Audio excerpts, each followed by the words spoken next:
Welcome to another show, the Beyond Sets and Reps podcast. I am your host, Pat Ivey, and I am excited about this guest. Former player.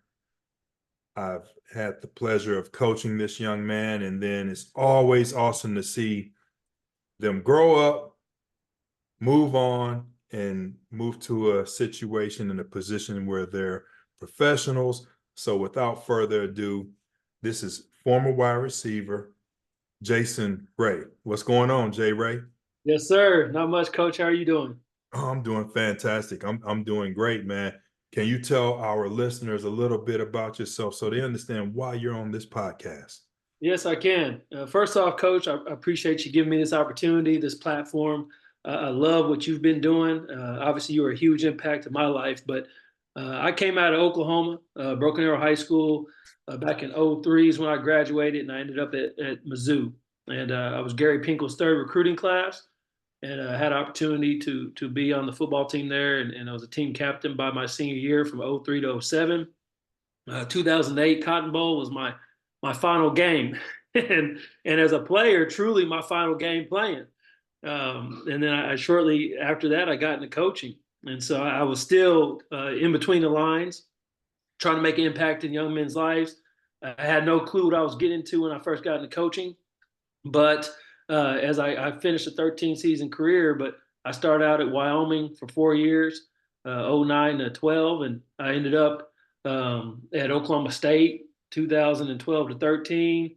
As coaching goes, the roller coaster ride, you ride it, you have fun, you get off, you get back on.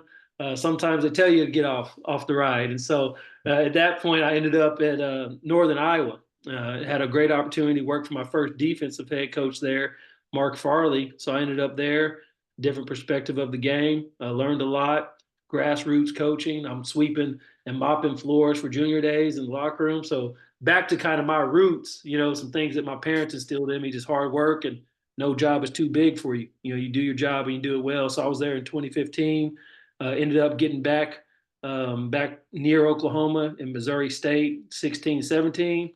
18, I was at North Dakota State. We were fortunate enough to win a championship there. And then I was at Kansas State most recently, 2019 to 2021. And that was my coaching career in a nutshell. But I've been blessed. Met my wife in Stillwater. We got married in 2015. I got three young ones, and really just living the dream. I moved back to Oklahoma about 2 years ago. So you said 13-year career?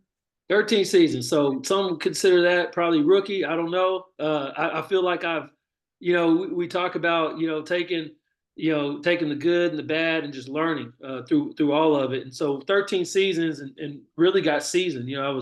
I did my job good enough at two different places that they asked me to go on and sow seeds elsewhere. That's how I like to put it. They relieved me of my duties and I began to do other things. So 2 seasons that happened to me. But yeah, so I feel like I'm pretty seasoned in the game and worked with a lot of great coaches and a lot of great players we were around. Yeah, so you definitely have a interesting background. I want to give a quick shout out to your brother Michael Ray, who Yes, is sir. college strength and conditioning coach. Let's talk about him just for a second. Yeah, my brother Michael. He's 18 months younger than me.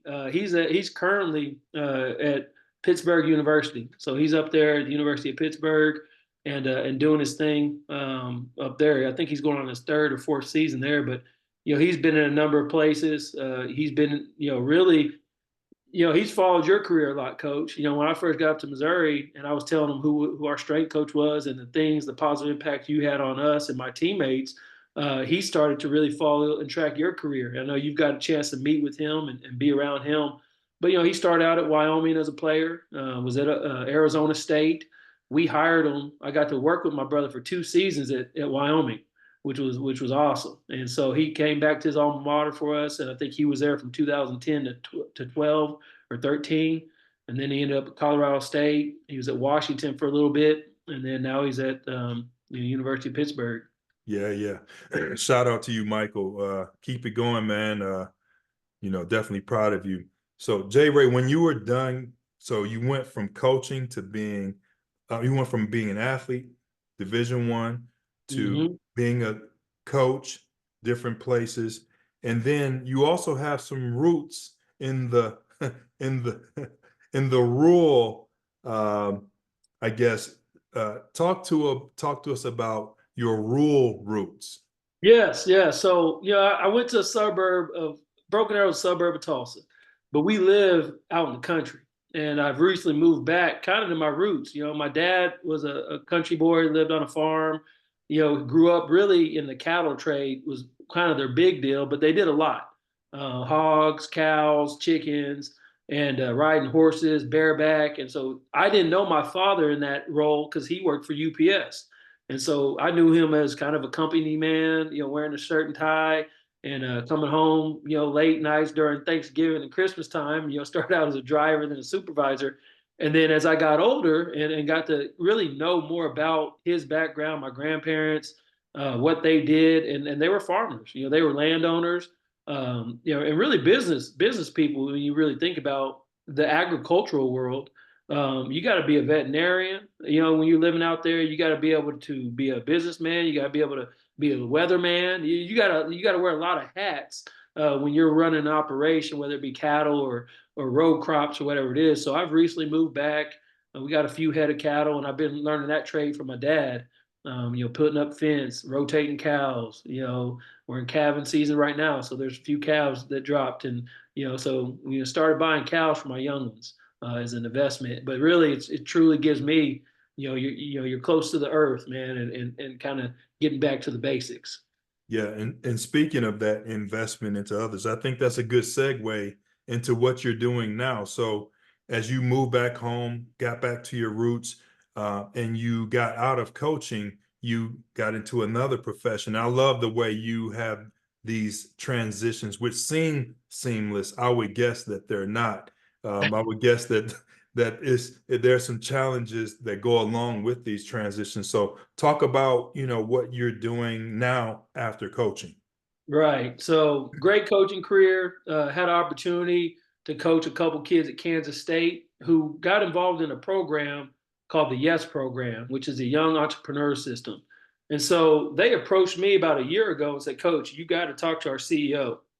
Our CEO of the company is Synergy Financial Partners.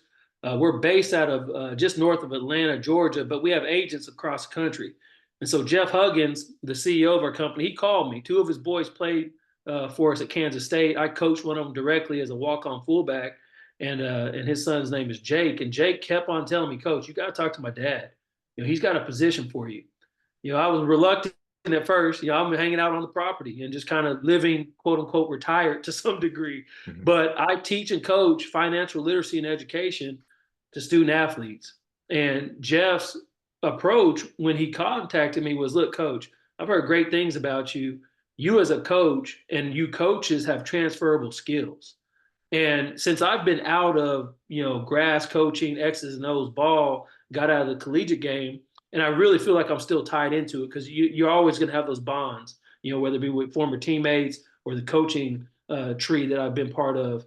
And I got to give a shout out to Coach Dave Christensen, who hired me at my first job at Wyoming, who came from that Gary Pinkel tree. But now I'm coaching student athletes and financial literacy coach. And it's been great because I'm making an impact on kids' lives and on people's lives because our company is based off of education and empowerment. That's what we focus on, and we teach people how money works. That's amazing because we know, I mean, we can jump into NIL, and I'm sure that you are operating in that space, but I don't want us to miss the fact that one of your athletes, two of your athletes recommended that you get in contact with their father about a job opportunity. Like, I don't want people to miss the fact that there was obviously the way you coached and who you are made an impact on them. And they thought you would be able to shift from being a coach. I mean, because there's That's right. not too many athletes have the foresight or have the ability to see their coach beyond coaching. That's right. No, that's a great point, Coach. And you're right. We shouldn't miss that detail because I'm thankful that they reached out to me. And like I said, and I tell this story to them all the time. They were walking into a Hy-Vee in Manhattan, Kansas, and the first time they approached me about it, I said, "Hey guys, I'm good. Good luck to you. I appreciate it. Appreciate you thinking about me. And they got off that phone call and they said, he has no clue. And so that's when they then reached out to Jeff, who then reached out to me. But you're absolutely right. The roles were reversed, right? A Right. lot of athletes come to us as coaches. Hey, coach, can I put you down on my resume? I need to, I'm applying for this job. I need a reference. Expect this company to be calling me. And for them to have that forethought and that foresight, like you said, to just say, Coach Ray would be a good asset to this company. I think that's who my dad or our CEO is describing when it comes to being a collegiate coordinator is my role for our YES program, which is that college program, the Young Entrepreneur System. And so they had the thought process to think about me, and good for them, because like you said, very few athletes look at their coaches in that light. Right. But I hope it's a testament to how I kind of operated in the room, in the position room, on the field. My career was not perfect. I'm sure there's some conversations I've had with kids that I take back, but I think overall, you coach with passion. You put the player first, and I think because of that, and just naturally just doing what I do, and being the person that I am, I'm glad that they were able to see some attributes in me that they thought might serve our company. Absolutely. So, I do want to hear more about your company, but I want to hear about those transferable skills because there are coaches that are listening and watching this podcast. And Yeah, it's beyond sets and reps, also beyond plays, right. X's and O's. So talk to the coaches out there about opportunities. I talked to another coach within the last hour who was just let go. Someone Mm, who is in the head director role that was just let go, and this person has plenty of experience. So right. talk to the coaches that are out there on that carousel. Yeah, that carousel and that hamster wheel, all those things that we call it. I've been out now. This is going on my third full season that I'll be out. So we're looking at my third winter conditioning, third mat drills out right now, that phase. And I tell these coaches, I can now, if I want to watch the soap opera or watch some of the things that are going on in our profession, I can just turn the channel. But in terms of the transferable skills, I've been at two conventions now, not coaching, Charlotte and most recently Nashville.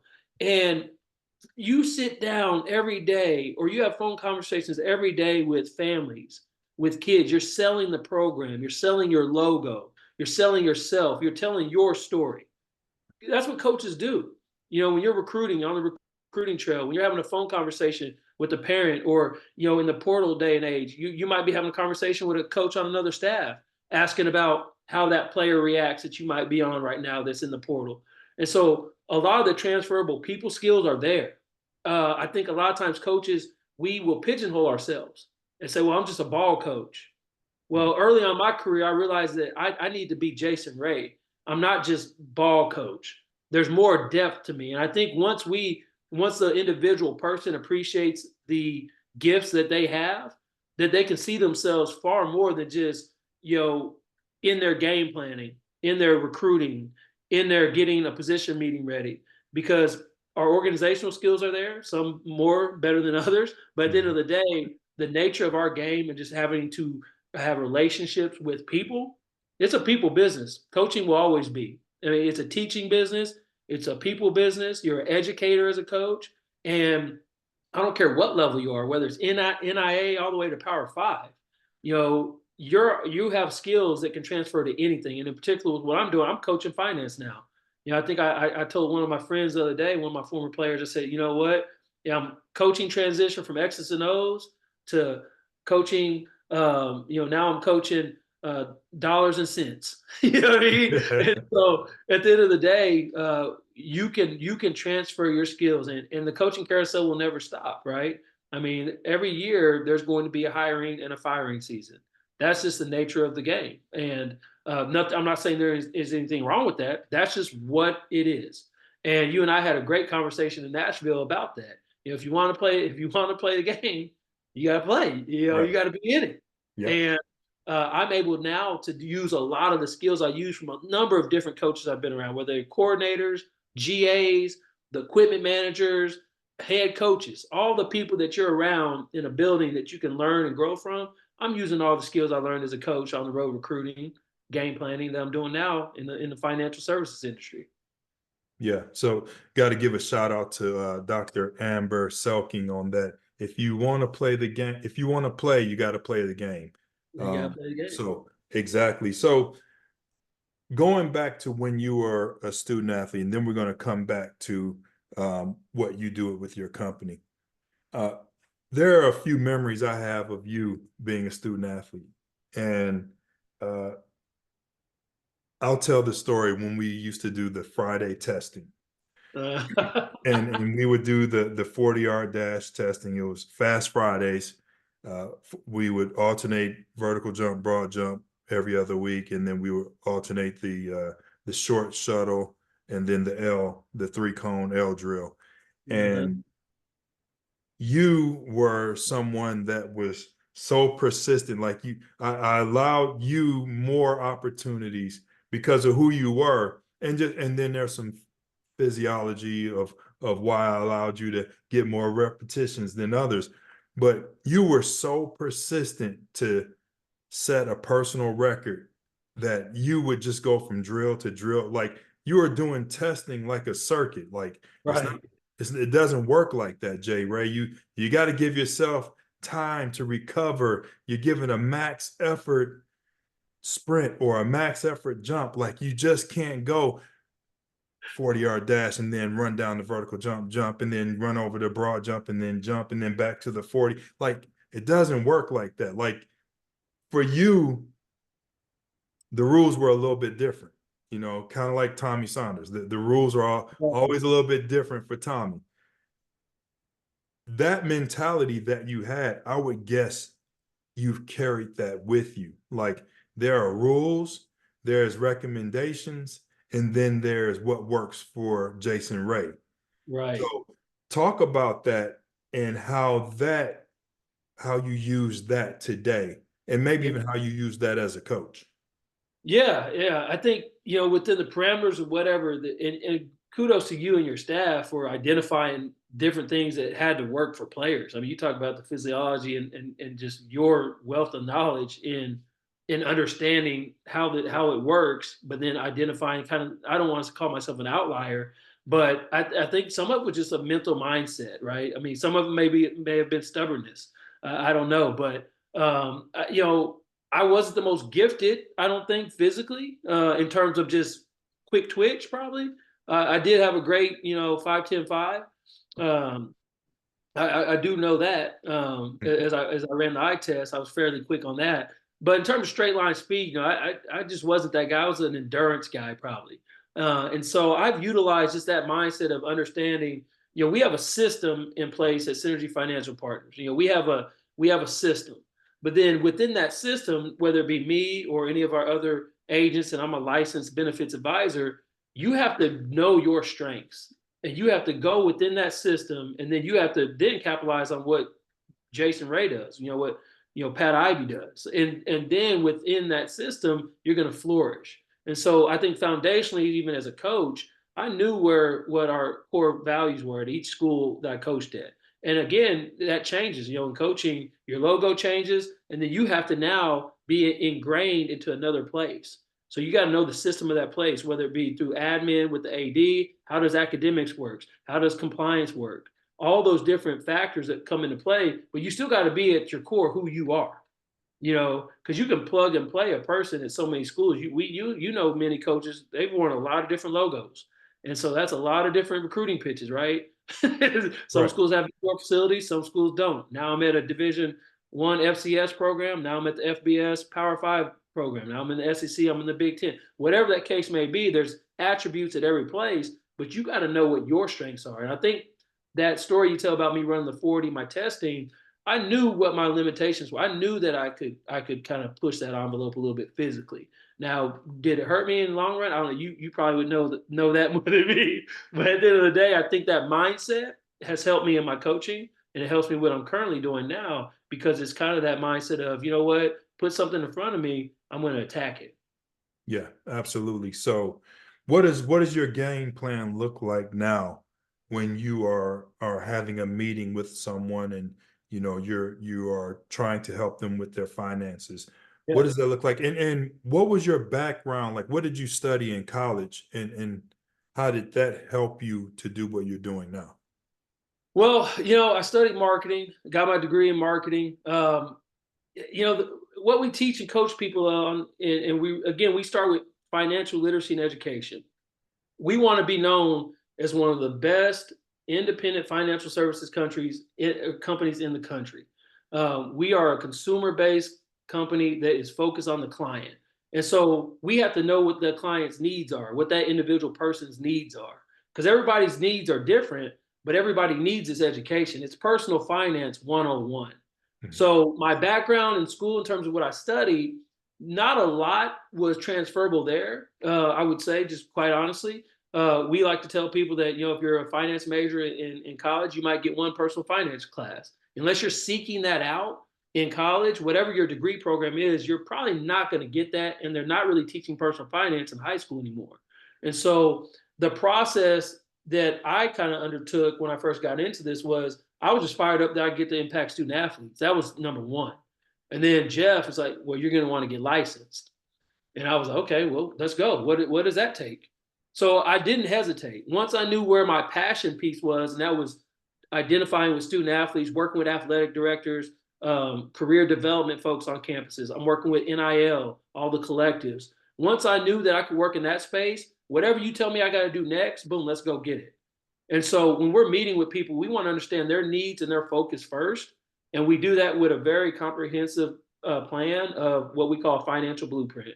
We're like the financial doctor. You go to the doctor and you got something wrong with you, you need to let that doctor know. He's going to have a series of questions, or she's going to have a series of questions about you and your health history in order to help you medically. It's no different for us in the financial world. We are assessing everyone's situation individually to them. And I tell them, personal finance is personal. Like, it is your personal finance. And so based on your scenario and your goals for your life, tax-free retirement, living benefits, safe money strategies are three of the pillars that we practice and we coach.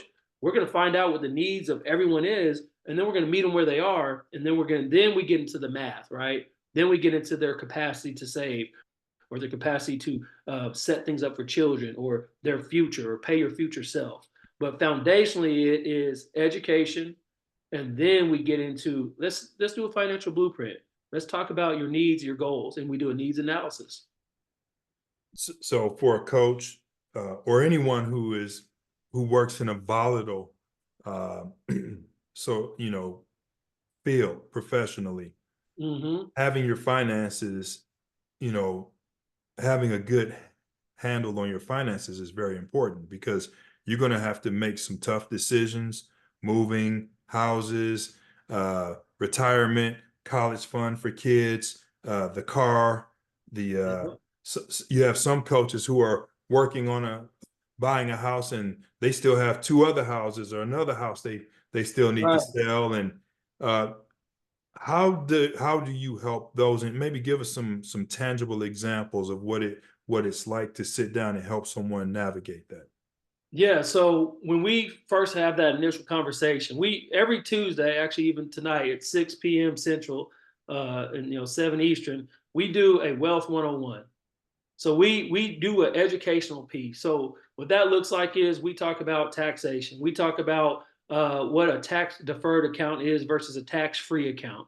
We really start breaking down why the system is how it is. What is a tax deferred account, and what does that look like for taxes years down the road that you don't know what taxes are going to be, and then you're going to get taxed on your retirement when you retire. So that's where our tax-free retirement piece comes into play. We're teaching people that there's different vehicles that you can utilize to have tax-free retirement. We talk about kind of the basics, the foundation. So holistically, once someone is able to kind of learn what we do and what our company represents, our business structure, they come back on. They say, "Look, I want to meet with you. I want to sit down and I want to meet with you." And then that's where that financial blueprint comes into play. So you mentioned debt. We talk about and coach eliminating debt. We have a 6-step process that we get your financial home in order. And holistically, you work on different things. It could be ensure proper protection, right? Proper protection looks like living benefits, things that you can protect your wealth so that you're not having to tap into your savings and checking and your retirement if unfortunately something were to happen to you and you're out of a job. You talk about volatility. Volatility also lies into critical and chronic illness. People get sick, they're in a volatile situation. Well, they need to be properly protected. That's step one for us. And then we start talking to people about tax-free retirement. Let's start setting up accounts. Then number three is eliminating debt. And then we get into number 4 and 5 and 6. 6 is estate preservation. But we work on all these things holistically because we tell people there's 2 ways that you can generate wealth. You pay less in taxes or you make more money. That's how you can generate wealth. And so once we sit down with people, there's some tangible things that I talk with student athletes about. Keep it simple. You're a student athlete. You're not making much money, but hey, don't go to Starbucks for a month, okay? And then whatever you would have been spending on Starbucks, put that in a shoebox and then count it at the end of the month and then see what your capacity was to actually cut back and save on some things. Because when I'm talking to young people that are in school right now, they might have student loans. Their situation is different than that 55-year-old that has a 401k, or a 457, a teacher, whatever that might be. Their situation, they got 3 kids. So everybody's financial home looks different. And you made a great point, Coach. Jobs change, right? In coaching, there's volatile organizations out there. There's volatile career paths out there. The house situation changes. We change with you. Synergy Financial Partners, and through our how we assess people's finances, if something changes in somebody's life, they need to call us. If we're working with a specific person and they have an agent, that's your best friend. Hey, I'm buying a new house. All right, let's rethink your numbers. Let's reinvest some of your investments. So you made a great point because everyone's situation changed, and financial literacy and education is always going to be part of your life. Mm-hmm. It's not just a one-time thing. You get fired, you get a bonus at the job. You take a new job that pays more. All these different life things that are happening, we are going to change with you. And that's where I think some of the financial literacy and education gets lost in the sauce a little bit because some people just think I'm just going to turn it off. Mm-hmm. Well, there's different instances in your life that are going to change some of the things that you're doing, and we change and grow with you. That's fantastic. So we're coming up on the end of this show. I know it flies by. What are some things that maybe we didn't talk about that you think people should know? I think people should know that the financial journey in your life is one that you need to take seriously. A lot of people have, now that I'm doing this and working closely with our president, Don Rice, who hopefully I can get on the show. I know we talked about that in Nashville. Right. But what happens is people put things off. Oh, I'm going to wait to pay off my truck and then I'll start. Well, the average American typically is going to be in some form of debt for a number of years of their life. So you have to do it holistically. You don't just all of a sudden overnight, I'm going to just do this and throw a chunk of money at this. No, we work steps, and we, okay, let's start eliminating some debt here. And so I think that people need to understand that there's a capacity for you to save and to learn, but this education is for everybody. I've told a number of different people that $100 bill in your pocket, if you're a $10,000 earner a year, is the same $100 bill in that person that makes $500,000 a year. What do you do with that $100 bill? How are you utilizing the money that you earn and making your money work for you? That's really the key. So you're saying you don't just walk into the weight room and throw 4 plates on the bar and just lift it. That's right. Hey, transferable right there. Right there. Okay. You got to warm up. You got to start putting some money in the bank. You have to start over time building up your strength, resilience, endurance over time to the point where you've got PRs across the board with your finances. Is that what you're saying? That's exactly it, Coach. Hey, we can sign you up, man. You can go get licensed tomorrow. There's some coach out there, I guarantee you they're going to hear this podcast and they're going to see it and they're going to think, maybe that's something I want to do. What advice do you give to that coach or that athlete that says, maybe they go from being a college athlete or high school athlete and they want to get into the line of work that you're in? What advice do you have for them? Really, the advice is to reach out. I know that I shared some links with you that you guys are going to kind of put in some notes on this. The advice is to ask questions, to get involved. Get this education. Like I said, every Tuesday evening we're doing wealth one-on-ones. Reach out. Uh, Use your resources on college campuses. I tell those kids, I tell those student athletes, I tell those college students, some of your best resources are the people around you. They are some of the best resources. I'm just a resource. Those players that contacted me about this, I was a resource for them and they became a resource for me. And we work together in this thing. And for the coach out there, you have transferable skills. Utilize them. We have guys that come on with us part-time as referral agents. They simply get licensed. They go through they go through a testing situation. They go through some studying that we provide. They get licensed and they can refer people to the company and they get split commissions off it. They just simply have to be licensed in their health and life is the beginning process. And so we have a number of student athletes across the country, coach, who are in our YES program. They're attacking the young entrepreneur system and they're full-time college students, full-time student athletes. In the off season, guess what? They're focused on working and building their company, creating a revenue stream. It's the same for the coaches. They can do it. All you got to do is it's not a leap of faith. It's just taking that all the tools you've learned in your profession, what you've done, and applying them to something and learning something that, quite frankly, personally, they want to know anyway. They want to get their personal finance in order. And then the business opportunity is there for them to partner up and work with Synergy Financial Partners. And that's the beauty of it. J. Ray, this has been unbelievable. I am so proud of you. The person you are, the man you are. You've always been very responsible. So I'm not surprised by any of this or any success you've had. You've been someone I've used as an example many times and will continue to do so. And anything I can do to help you and promote what you're doing. And I would love to have your CEO on. So just have them make the connection and let's get this information out there. Appreciate you. And hey, take care, man. It was great to see you at the conference last month and look forward to seeing you again sometime soon. Yep. Appreciate you having me on, Coach. Take care. All right.